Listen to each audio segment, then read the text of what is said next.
আসলে শুধুমাত্র আমার বাবা কিংবা আমার যে চাচারা ছিলেন শহীদ আব্দুল কাদের মোল্লা, আপনারা জানেন উনি এই ফ্যাসিবাদ বিরোধী আন্দোলনের প্রথম শহীদ বলা চলে। কারণ ফ্যাসিবাদ এই শক্তি, এই হিন্দুত্ববাদী ভারতীয় আগ্রাসী শক্তি এবং আওয়ামী ফ্যাসিবাদ, তাদের যে প্রথম শিকার ছিল জুডিশিয়াল হত্যাকাণ্ড, সেটা শিকার হয়েছিলেন শহীদ আব্দুল কাদের মোল্লা। তাকে তারা টার্গেট করেছিল, কেননা তিনি ছিলেন এই ফ্যাসিবাদকে 2001 সালে ক্ষমতা থেকে বিদায় করার যে জন্য যে 4 দলীয় জোট সরকার হয়েছিল, সেই 4 দলীয় জোটের অন্যতম রূপকার ছিলেন শহীদ আব্দুল কাদের মোল্লা। তারা তাকে একটা ফ্যাক্টর মনে করত এই ফ্যাসিবাদ বিরোধী যে চলমান ফ্যাসিবাদ বিরোধী যে আন্দোলনটা ছিল সেখানে, সেটার পক্ষে একজন অত্যন্ত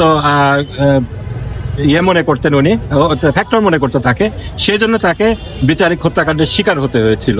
তো যেটা বলছিলাম, এটার অবশ্যই বিচার হতে হবে। এইগুলা ব্যক্তিগত কোনো বিষয় না, এটা রাষ্ট্রের বিরুদ্ধে ষড়যন্ত্র, এটা আমাদের পার্শ্ববর্তী দেশের আধিপত্যবাদী ষড়যন্ত্র। এটার বিচার হতে হবে এজন্যই কারণ আমরা আমাদের দেশ এই আধিপত্যবাদী শক্তিকে রিফিউজ করেছে। আমরা ভারতীয় যে আগ্রাসন, এটাকে আমরা রিফিউজ করেছি।